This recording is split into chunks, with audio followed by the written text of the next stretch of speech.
കുമാർ, ഇപ്പോൾ ആ ചർച്ചയുടെ അന്തിമ ഗുണഫലം എന്താണ്, അതിൻ്റെ ഫൈനൽ റിസൾട്ട് എന്താണെന്നതിൽ അവ്യക്തതയുണ്ടെങ്കിലും ഈ വിഷയങ്ങളൊക്കെ ചർച്ചയിലേക്ക് വരും. ശ്രീ കെ കുമാർ, ഇപ്പോൾ പി കെ നവാസ് അവസാനിപ്പിച്ച അഭിമുഖം, മുഖ്യമന്ത്രിയുടെ ഹിന്ദു അഭിമുഖത്തിൽ ഇപ്പോഴും അണ്ണാൻസൈഡ് ചോദ്യങ്ങൾ ബാക്കിയാണ്. ഒരു നാടിനെ കുട്ടിച്ചോറാക്കാൻ പരുവത്തിൽ പരമമായ വർഗീയ പ്രസ്താവന മുഖ്യമന്ത്രിയുടെ പേരിൽ ദ ഹിന്ദു പോലൊരു പത്രത്തിന് കൊടുത്ത കീസൺ PR ഏജൻസിയുടെ ലക്ഷ്യം എന്തായിരുന്നു അറിയില്ല. അതേ കുറിപ്പ് ദേശീയ മാധ്യമങ്ങൾക്ക് ടൂൾ കിറ്റായി കൊടുത്ത് രാജ്യത്തിന് മുന്നിൽ ഒരു ജില്ലയെ ഇത്തരത്തിൽ പ്രതിക്കൂട്ടിൽ നിർത്താനുള്ള വർഗീയ ബുദ്ധി കേന്ദ്രം ആരായിരുന്നു എന്നറിയില്ല. എന്തുകൊണ്ടാണ് ആ മര്യാദകേട് കാട്ടിയ PR ഏജൻസിക്കെതിരെ ഒരു പരാതി നടപടി ഉണ്ടായില്ല എന്ന് ആർക്കും അറിയില്ല. ശ്രീ കെ കുമാർ, ചോദ്യങ്ങൾ നിൽക്കുമ്പോൾ സ്വാഭാവികമായും ആ വിഷയങ്ങൾ പിന്നെ റീസർഫസ് ചെയ്യില്ലേ? അല്ല, മലപ്പുറം ജില്ല എന്ന് പറയുമ്പോൾ ചില ആളുകൾ വികാരം കൊള്ളുന്നത് മലപ്പുറം ജില്ലയിൽ ഒരു പ്രത്യേക മതവിഭാഗം മറ്റ് മതവിഭാഗങ്ങളെക്കാൾ മേൽക്കൈയോടുകൂടി ഭൂരിപക്ഷമുള്ളൊരു മതവിഭാഗമാണ്. അങ്ങനൊരു സ്ഥിതിവിശേഷം ഉണ്ടാകുന്ന തരത്തിലൊരു ജില്ല തന്നെ ഉണ്ടാകാൻ പാടില്ല എന്ന വാദം ഇവിടെ ഉയർന്നിരുന്നു. അതുകൊണ്ട് മലപ്പുറം ജില്ലയെ അതിൻ്റെ ജന്മത്തിൽ തന്നെ വേര് പിഴുതെടുക്കാൻ, ആ ജില്ല ഉണ്ടാകുന്നത് തടയാൻ ആരാണ് മലപ്പുറം ജില്ലയ്ക്കെതിരായി ചരിത്രപരമായി സമരം നയിച്ചത്, അതിനുവേണ്ടി നിരാഹാരം കിടന്നത്?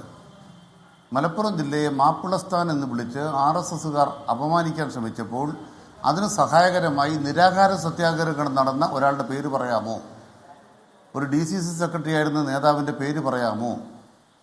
അപ്പോൾ ആ പേര് പറയുമ്പോൾ നമ്മൾ പേരെത്തുന്നത് ഇപ്പോഴത്തെ UDF സ്ഥാനാർത്ഥിയുടെ അഭിമന്യ പിതാവിലേക്കാണ്.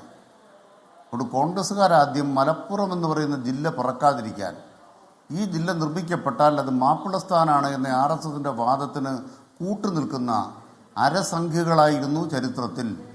അത് വർത്തമാനകാലത്തും ഇവിടുത്തെ കോൺഗ്രസ് അങ്ങനെ തന്നെയാണ് എന്നുള്ളതാണ് യാഥാർത്ഥ്യം. അതിനെതിരായ പോരാട്ടത്തിലൂടെ ഈ മലപ്പുറം എന്ന് പറയുന്ന ജില്ലയ്ക്ക് ഇന്നത്തെ നില രൂപീകരിക്കുന്നതിലേക്ക് വികസിപ്പിക്കുന്നതിൽ കമ്മ്യൂണിസ്റ്റ് പാർട്ടിക്ക് ചരിത്രപരമായ പങ്കുണ്ട്. ഈ മലപ്പുറം ജില്ലയുടെ എല്ലാ വികസനത്തിലും കമ്മ്യൂണിസ്റ്റ് പാർട്ടിക്ക് ചരിത്രപരമായ പങ്കുണ്ട് എന്ന് ആർക്കാണ് മനസ്സിലാവാത്തത്? സമ്പൂർണ്ണ സാക്ഷരതാ പ്രഖ്യാപനം നയനാർ സർക്കാർ അത് നടപ്പാക്കാൻ തെരഞ്ഞെടുത്ത ജില്ലയും അത് അന്ന് പ്രഖ്യാപിച്ച ഐഷയും ഏത് വിഭാഗത്തിൽപ്പെട്ടവർ എവിടെയുള്ളവരായിരുന്നു? ഈ മലപ്പുറത്തിൻ്റെ പിന്നോക്കാവസ്ഥയെ മാറ്റിത്തീർക്കാൻ കമ്മ്യൂണിസ്റ്റ് പാർട്ടി നടത്തിയ പോരാട്ടത്തിൻ്റെ ചരിത്രപരതയെ മറന്നുകൊണ്ട് നിങ്ങൾക്ക് കാണാൻ കഴിയുമോ?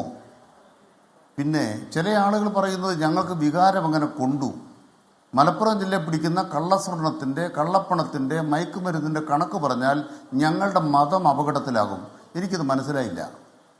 മലപ്പുറം ജില്ലയിൽ ഈ വിമാനത്താവളത്തിൽ പിടിക്കുന്ന കള്ളസ്വർണം പിടിക്കുമ്പോൾ അതിൻ്റെ പ്രതികൾ മുഴുവൻ മലപ്പുറം ജില്ലക്കാരാണോ? ഞാനത് പറഞ്ഞു കഴിഞ്ഞിട്ട് ബാക്കി പറയൂ.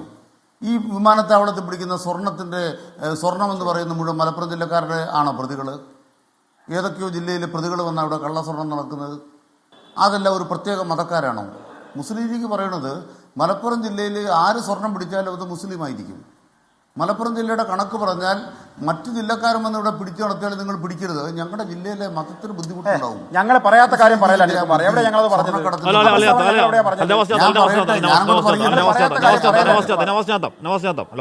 കള്ളം പറഞ്ഞു പോകാൻ അനുവദിക്കല്ലേ? ഞങ്ങൾ പറയാത്ത പ്രസ്താവന ഞങ്ങളെ വായിൽ കുത്തി നടക്കല്ലേ?